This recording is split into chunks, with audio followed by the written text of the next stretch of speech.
Pilar Guzman Zavala, and she's in Florida, Miami, and Tim Eichinger, who is in Wisconsin. They have different businesses and live in different places, but both share the same message with me when I spoke to them on the road. And that was American small businesses are hurting badly, and they need help now. And it's in all of our interest to make sure they get the help now. Small businesses are the engines of our economic progress. They're the glue and the heart and soul of our communities. But they're getting crushed. Since the beginning of this pandemic, 400,000 small businesses have closed. 400,000. And millions more are hanging by a thread. It's hurting Black, Latino, and Asian American communities the hardest. Walk down any main street and you see it. Empty storefronts, goodbye signs hanging in the windows.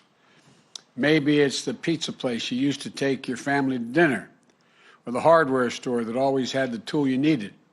It's the mom and pop shop that's sponsored by, that is supported by the community, and in turn, they support the community. They sponsor the Little League teams, the barber shop with the first dollar bill that he or she earned still taped to the wall, along with a picture of their kids who are now in college. These small businesses, not the ones with 500 employees, but these small businesses that with a handful of folks, they are 90% of the businesses in America. But when the Paycheck Protection Program was passed, a lot of these mom and pop businesses got muscled out of the way by bigger companies who jumped in front of the line. And I want to be clear, the Paycheck Protection Program is a bipartisan effort. Democrats and Republicans helped pass it. But Democrats and Republicans have also voiced concerns about improving it. With their input, that's what we're doing in our administration, improving it. In the last month, we've increased the share of funding for small businesses with fewer than 10 employees by nearly 60%. For businesses in rural communities, the share of funding is up nearly 30% since we came to office. And the share of funding distributed through banks that traditionally help minority-owned businesses is up more than 40%.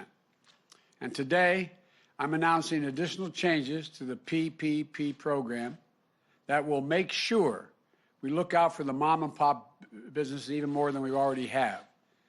As I explained to Pilar and Tim, the two small business people I spoke to, on Wednesday, the Small Business Administration is going to establish a 14-day exclusive PPP loan application period for businesses and nonprofits with fewer than 20 employees. People can go out and find how to get a hold of these loans. People can find out more at the SBA.gov. Small Business Administration will also remove barriers that have stopped many businesses from being able to apply for these loans.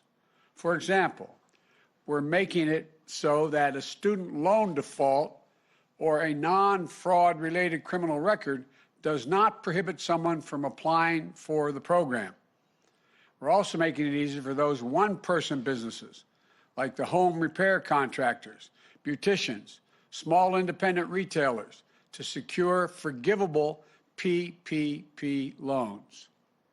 At the same time, we're increasing access by increasing oversight. I invite any inspector general in this program with jurisdiction over this program to closely look at these loans and publicly report on any issues they uncover inconsistent with what I'm saying today. We will ensure every dollar is spent well. These changes will bring much needed, long overdue help to small businesses who really need help staying open, maintaining jobs, and making ends meet. And this is a starting point, not the ending point. We need Congress to pass my American Rescue Plan. It deals with the immediate crisis facing our small businesses. Now, critics say the plan is too big. But let me ask them a rhetorical question. What would you have me cut? What would you leave out? The American Rescue Plan targets $50 billion to support the hardest hit small businesses after this program expires at the end of March. Would you not help invest in them? Would you let them continue to go under? Would you leave them out again, like the previous administration did? One of the things I've heard again and again from small business owners like Pilar and Tim is that knowing about support is one thing, gaining access to getting is another. That's why we proposed $175 million to bring community organizations in to serve as navigators who help them through this process of application. We would also establish a hotline with help available in multiple languages so folks can pick up a phone and get the help they need to stay open and serve their community. Again, the critics, it's too big. Should we stop spending money on them? Do we not want a return on the investment that we make in these businesses to be able to stay open and thrive and pay back? Why would we not want to make sure small businesses who lack teams of lawyers, bankers, and accountants have an advocate, someone they can rely on to direct them to help that's there for them now, will be there for them? The American Rescue Plan is a rescue plan for America's small businesses and America's mainstream businesses. And we need Congress to pass it right away. I'm grateful to the Senate and the House for moving so quickly.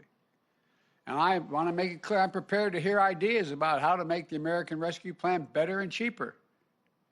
But we have to make clear who we're helping and who it would hurt.